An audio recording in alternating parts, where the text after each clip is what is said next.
Once upon a time, in a small but bustling town, there lived a young girl known to everyone as Little Red Riding Hood.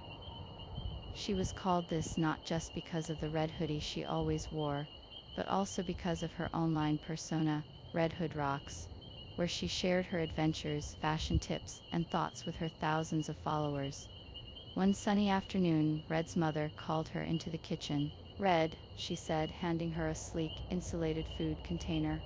"Your grandmother isn't feeling well. I have prepared some healthy organic meals for her. Could you drop these off at her apartment?" Red nodded, plugged in her wireless earbuds, and tucked the container into her designer backpack. "I've already sent her a message to let her know I am coming," she said. "I'll take my e-scooter, and I'll share my location with you the whole time." "Be careful, dear," her mother cautioned. "Stay on the main roads, and don't talk to strangers online or offline." Red waved goodbye and zipped off on her electric scooter, her hoodie billowing in the wind.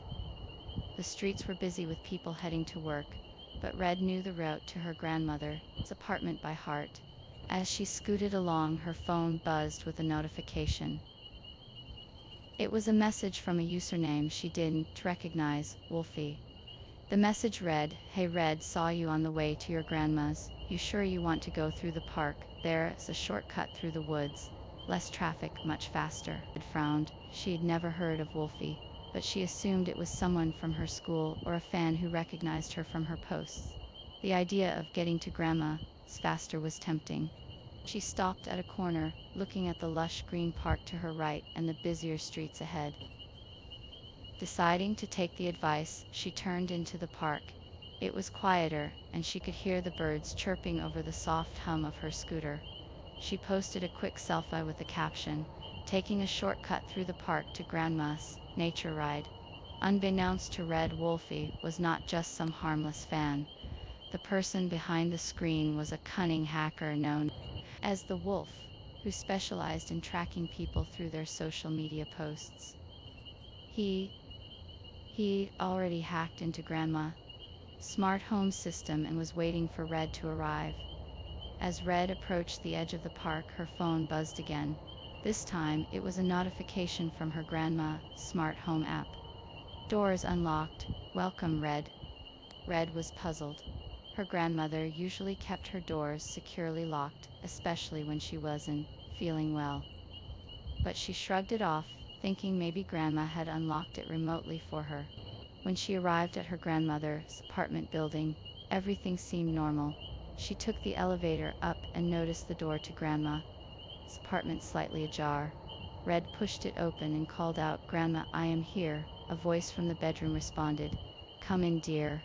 Red walked in, noticing how dim the apartment was. The curtains were drawn, and the usual comforting aroma of herbal tea was absent. She approached the bed, where a figure lay covered in blankets. "Grandma, you don't look well at all," Red said, concerned.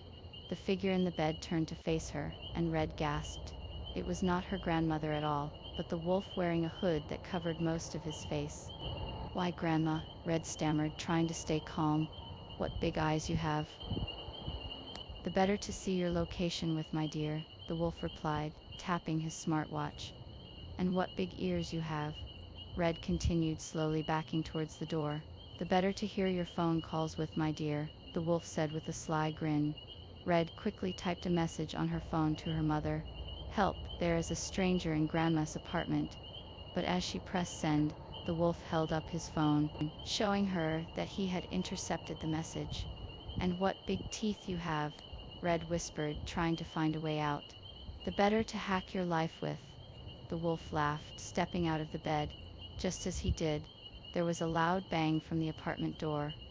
The wolf spun around to see Red's grandmother, followed by a couple of police officers. Grandma was holding a frying pan. "Step away from my granddaughter," Grandma shouted. The wolf tried to escape, but the police were quicker. They apprehended him, and Red ran to her grandmother's side, shaking but relieved. Grandma hugged Red tightly. "I am so glad you're okay. I saw your post and knew something was wrong when you didn't arrive on time. I alerted the police immediately."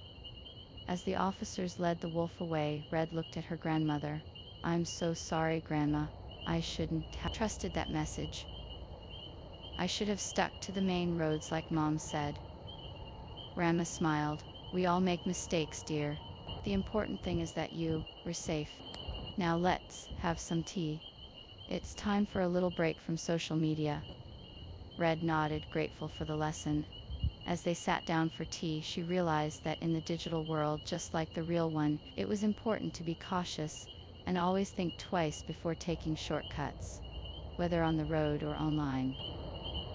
And so, Red and her grandmother lived safely ever after, a little wiser and a lot more careful about who they trusted in the vast, connected world.